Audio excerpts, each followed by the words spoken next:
Alright guys, welcome back to another one. This time I'm just going to have some gameplay in the background and I'm going to talk about the meta because I'm honestly not the biggest fan of this meta. And if you don't know what meta is, really quick, it's what characters, brawlers, are at the top of like a tier list. So the best brawlers. And those are the meta brawlers because they're good. They maybe got a buff or their counter got nerfed or something. They will be the meta choices, the meta picks. Okay, so the meta is the new characters. So Gray, Chester, Buster. I haven't played Mandy, so I'm not exactly sure how good she is, but she seems fun at least. But Chester's stun is a huge problem. It stuns for so long. If you were to compare it to like Buzz's super or Fang's gadget is a half-second stun. So Chester's stun needs to change, and Chester's close-up damage is also ridiculously overpowered. Because if you look at Bull, who should be one of the highest damage close-range people, he barely does any damage unless you're right next to him, so he should be dealing a lot. And he deals around 3,000 damage if he puts one whole ammo into you. But Chester, with the 4-bell star power, his auto attack, which is the 4 bells, at close range deals, I'm not exactly sure, I think it's 3,700, around there.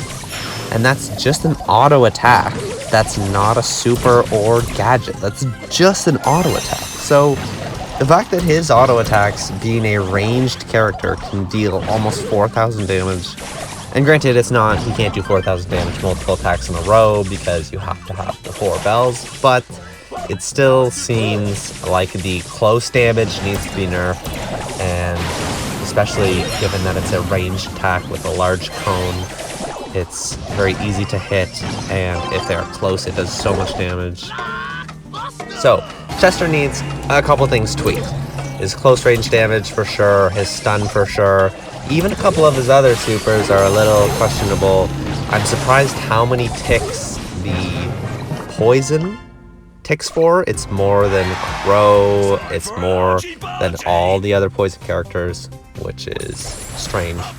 The explosive bomb is very good. I don't think it needs a nerf, but it's also quite good. Like, he has a lot of good options, but the stun for sure needs a nerf, and the bells need a nerf. Okay, let's move on to Gray. Gray I spoke in my last video about, so I won't talk about too long, but his gadget is the best wall break in the game. The radius is massive if you compare it to Brock's wall break gadget, or if you compare it to Stu's wall break gadget, or Griff's wall break gadget. All of them destroy a few walls. But the Gray gadget, which he has 3 times, can completely change a map.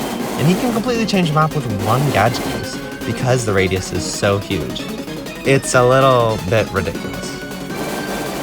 And Gray's super is also a little silly. I'm not sure exactly what they should do to it, but the fact that he can instantly teleport to someone through walls, over water, through anything, and he can bring his teammates with him, and he can heal from his star power. It just seems a little too strong. Teleports in this game seem too strong, whereas dashes are like if teleports were fair, because they can't go through walls, they can't do other things. And I do understand it's his super, so it should be very good, but it just seems a little too strong. I think maybe the only change they need to do is make it take longer for his super to charge, because I'm not sure what else you could do unless you change it a lot, but I don't want them to do that. He's almost a balanced character. Just reduce the radius of that gadget a little and increase the super charge amount necessary for a super. I think Gray will be good. Buster. Okay, Buster's been nerfed twice. He definitely felt those nerfs, but he is still a very good brawler. He has a high pick rate and win rate in Power League. He can do decently in Solo Showdown. He's good on most maps or game modes. He does crazy well in Brawl Ball. He He just has high health, he has good damage, he has a great gadget, he has a good super, he's got great star powers. He's just a force to be reckoned with. He's a little bit too tanky with his second star power and his health and his shield. And in Brawl Ball, you can shoot the ball and then pull people out of the way. He's got so much, utility and different things that he is good for, right? Soaking up damage or blocking / reflecting damage or doing slowing the enemies or pulling the enemies or just doing high damage close range and pretty decent damage at mid-range as well. So I'm not sure exactly what they need to do to Buster. Maybe just reduce his damage by like 5 or 10%. Just a tiny little nerf. He doesn't need too much, but he still feels pretty strong. I'm not sure if that would be enough. Maybe decrease the damage reduction on his second star power from 20 to 15%. That might help. I just think he needs some little tweak. He's still a bit too strong. Okay, who else? Max is a meta brawler. He is really good. Max might not need a nerf necessarily, but I think some small 5% damage nerf or something would be good.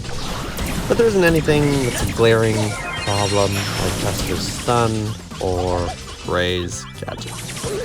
Okay, a few other things I forgot to mention earlier. One thing about Buster that's pretty crazy is that he shouldn't really heal and get ammo during his super. Because I've been playing him before and I'm fighting someone and I super just as a way that they can't hit me and I can heal, but I can get close enough to threaten hitting them so they might shoot back, causing them not to heal.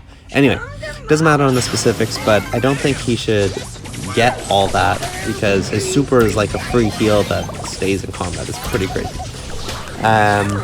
Max is not crazy like I just said, not super OP or anything, but she does have one of the best gadgets and her super is also one of the best. Provides a lot of value for the whole team, dodging, hitting shots, etc. But again, I don't think you need a nerf. It's just a very high skill cap, good brawler. Maybe a top. Now, Grom. Grom is one of the best throwers in the game right now. They gave him a buff last patch, and I'm really not sure why. They gave him an additional, I don't remember the exact number, but I believe it was like 10% damage buff, and they gave him a projectile speed buff, which is crazy, because the damage buff, fine. He could use a little extra damage, that makes sense. I don't know if it was needed, but sure, I'd be fine with that. But the projectile speed increase is crazy because you've just changed this brawler's interaction with every other brawler in the game. So now Grom can hit all of his shots easier, he can hit his gadget easier, his super, and you know, obviously from hitting all these shots he charges his super faster and so on and so on. So he essentially got a buff for no reason, and now he's a little too strong. And they should almost just undo that buff. I really don't know why they gave it to him. He was still a pretty decent thrower. Maybe just leave the damage buff and take away the projectile speed. That might work, but the projectile speed buff is crazy. He's good on most modes now. It's a little silly. So I don't know why they buffed him, but they need to fix that. Now let's quickly talk about Gus before the video ends. He has that long range, he has the gadget that can kill people, he has that high HP shield, 3900. It also gives a 25% damage buff, which is crazy. I think his shield supercharge rate needs to get nerfed. I think he's really good. He's hard to 1v1 with the shield. He's all around the best support and a great character. Might need a nerf. Well guys, I hope you enjoyed this video, learned a thing or two, and I hope they do some of these nerfs so that the game is a little more balanced. And I hope you guys subscribe, like, and comment, and I'll see you next time. Take care, guys.